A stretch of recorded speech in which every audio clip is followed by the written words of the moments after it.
State what? State police.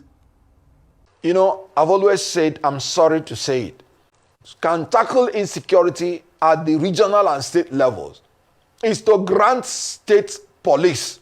Anybody that talks to you about state police, tell him that that is an enemy of Nigeria. We like it or not, President Bola Ahmed Tinubu is the president and commander-in-chief and it's his government. Everywhere I go to in Nigeria, the constitution said I am free to be resident, I'm free to do business, I'm free to move about, I'm free to own property. Is that what is happening all over the country? First of all, that is a misinterpretation of the Constitution. Hello everybody, welcome back to Plan B TV News. Hello, I want you guys to watch this particular video of Arise TV News whereby Mr. Yusuf decided to address the issues that is going on in the political space of Nigeria. How there are big insecurity. Mr. Tinubu is not talking about anything that is going on. No. I want you guys to watch the video. We'll be right back. We like it or not, we like it or not, President Bola Ahmed Tinubu is the president and commander-in-chief and it's his government. Everywhere in the world, nobody will say it is Governor Ratna or Governor this. It is President Bola Ahmed Tinubu's Nigeria that we are seeing this. So he must be proactive and come in and as an emergency feed our people. He gave a directive to release 42,000 tons of grains to give to vulnerables. But guess what? The honest truth is that there is nothing in the silos. Mr. President, there is nothing in the silos. These patients, these kids do not need grains. They are marasmic. They need high protein milk to bring them back to life. 2 cups of rice that the governors give will not do it. So, Mr. President, you need to keep an eye. This is a national security issue. All your security officers, the NSA, must pay attention and make sure we don't get to what we are seeing in the Sudan or Yemen. The governors, we cannot trust them. Where are our governors in northern Nigeria now? They are all in Saudi Arabia, telling God what I do not know, with these children in their states.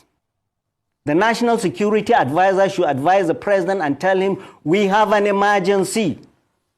And the governors must stand up and feed our children. Now, immediately after this particular video, while we were trying to address the issues that is going on, that what this man said in this particular video, you know, this man has been relevant since the memorial time of the former president, Goodluck Jonathan, down to Buhari, now to Tinubu. People are saying, don't talk about Tinubu because you didn't say anything about Buhari. This man was talking. Has been talking and still talking. Now, I want you guys to also watch this particular video of this NNPP man on how he talks about the old things that is happening in Nigeria, wanting Tinubu not to take that of Kano lightly, that if you do, 2027 will not favor him. And I want you guys to watch the video. We'll be right back. I want to tell federal government, including my friend, President Bola Tinubu, that he should be mindful of Kano politics. It will destroy his presidency. They never agree on any issue. I had an inherent knowledge of how we dealt with the politics of Kano during the MPN when I was the youth leader. They never agree. Each of them, for example, I know of very powerful people from Kano, including some rich men who came to meet the president and tell him that they should remove Abba Kabir Yusuf, nothing will happen. And the man I know, Tinubu, should have been smarter than what he is by telling them that, fine, nothing will happen. How did it happen that you didn't win election in the first place?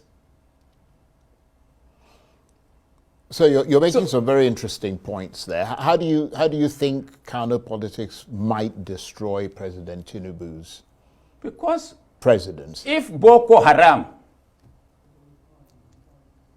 Haram can hold the Nigerian nation, Nigerian military, security agencies to ransom for the last how many years? 12, 13, 14? Yeah, since at least 2009, possibly earlier than that. They should be careful with us. We've come of age in Kano. That sounds I don't like want to say much. That sounds like a bit of a threat. I'm not threatening anybody. Okay. So let's just finish with Kano and the Emir tussle there. How much political and legal dust is all that raising and likely to raise? Because the police were forced, for example, to cancel the Durbar this year. They cannot. Because of fears. I said they cannot. They have no legal authority to do that. The governor is the chief security officer of Kano. Right. If he says there will be Durbar, even if the whole of Kano will finish, we will hold the Durbar tomorrow. Yeah, but the fear, I mean, the governor obviously doesn't want a clash between rivals. Which governor? Well, Governor Yusuf. He should fight for his own life. If today the police say don't and he doesn't do that, he's out. Everywhere I go to in Nigeria, the constitution said I am free to be resident, I'm free to do business, I'm free to move about, I'm free to own property. Is that what is happening all over the country?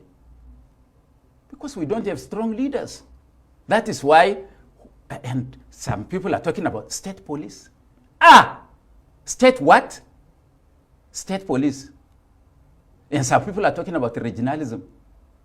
Do they know the history of why the state police was abolished? If they know, anybody that talks to you about state police, tell him that that is an enemy of Nigeria because he wants to divide the country, he wants to kill democracy. Because with state police, there will be no democracy. Just imagine a Jonah Jang as governor of Plateau with state police. Or just imagine that Fubara has a state police and let Wike attempt to go into rivers. Some would say it should be the other way around, actually. So, when you're talking about rivers. look, well, it's okay, whichever way. You can know that these people here in the National Assembly, they should be careful not to play with the fire. They want to disintegrate this country by playing with things like that. Regionalism. Do you know that even at the constitutional review now, there are over 100 people looking for states? So if regionalism is popular, why did they start breaking the country itself at first? Up to now, some people believe that they have been sidelined in their own states. They cannot be what they want. So they are talking about non-issues, divisive issues. Right. We have to be extremely careful. Whether I am alive, Charles, or I'm dead, if there is a state police, let me tell you that the military will come back. First of all, that is a misinterpretation of the Constitution. The Constitution said any Nigerian citizen has the right to reside in any part of Nigeria and has the freedom of movement.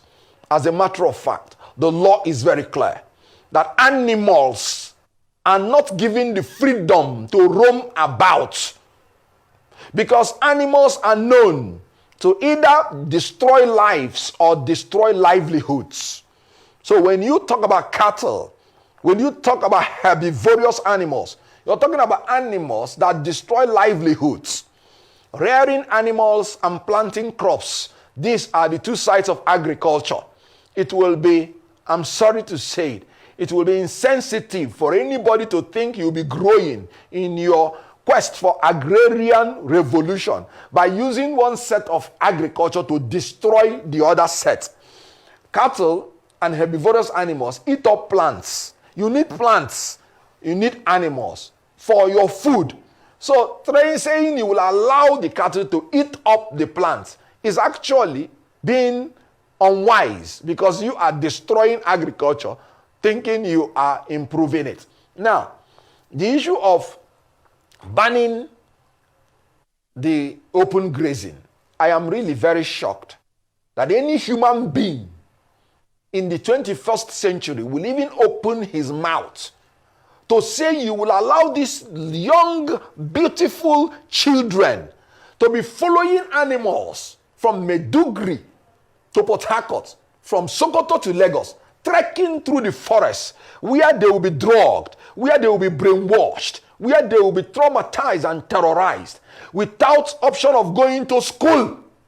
And you're saying your own children will be going to the best of schools, and the children of the poor and less privileged will be condemned perpetually to live in forests, in terrorist-infected forests, to trek with animals. You have reduced these children to the level of animals.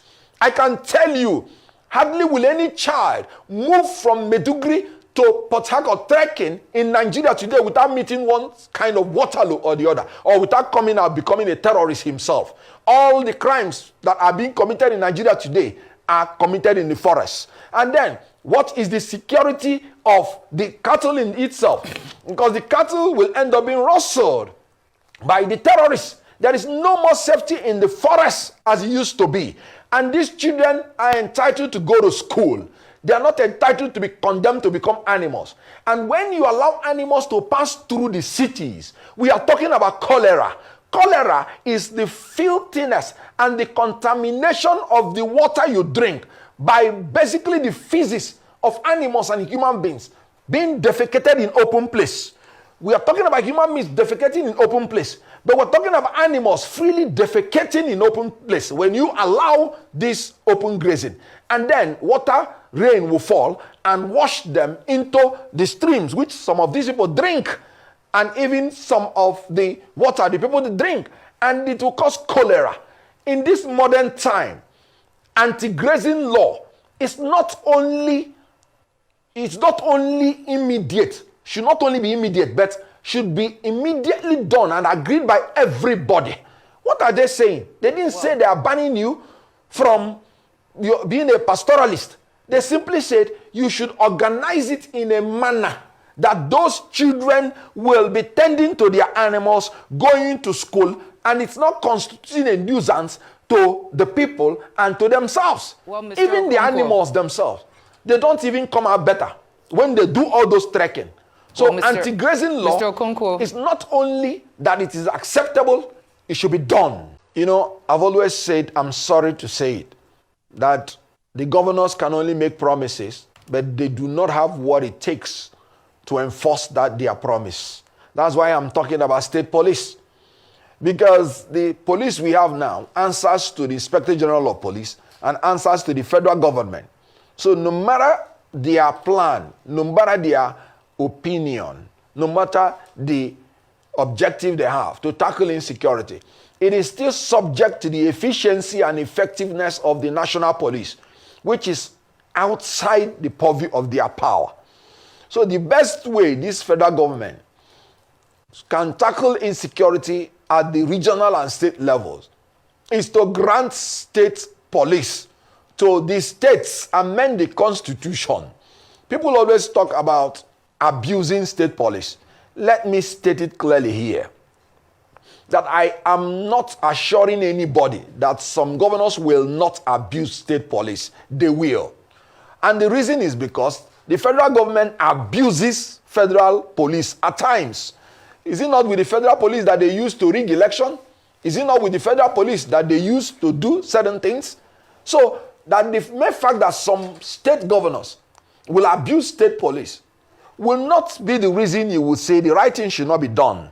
Because the abuse we are getting now from kidnappers, from terrorists, from unknown gunmen, from all those people are more than what any state governor can use state police to abuse the people in. And let me tell you, when the government is acting, the people have recourse to the law to seek redress. When outlaws are acting, the people have no recourse to claim any damage or to even stop them from doing anything. So they will just be dying for nothing.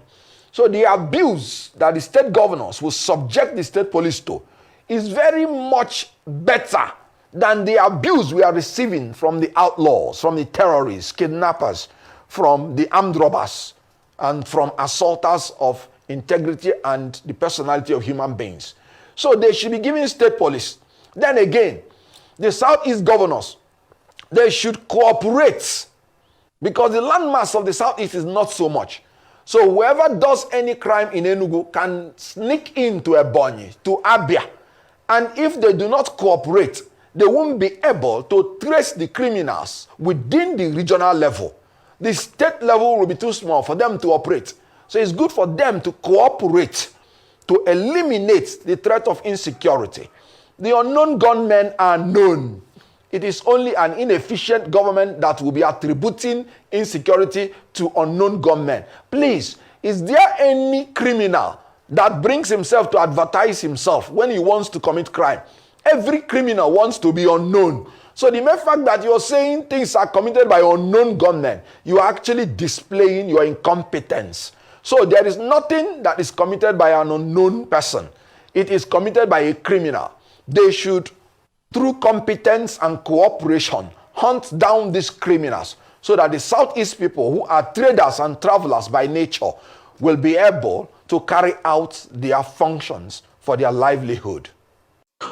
All right, guys, you have watched this particular video. What do you guys think about what Mr. Yusuf said? What do you think about what the NNPP man said? Think about the hunger in Nigeria? I want you guys to comment your thoughts in the comment section. All right, we love you guys. Remember, God love you more. Stay tuned. Like this video, share this video to all your platforms. Above it all, subscribe. If you do, turn on your notification bell so that you wouldn't miss out our future uploads. Remember, guys, please, if you love me, you love my content, just subscribe. That's what I need for you. Take me to 100,000. I done the beg since last year. I never feel reach 100,000.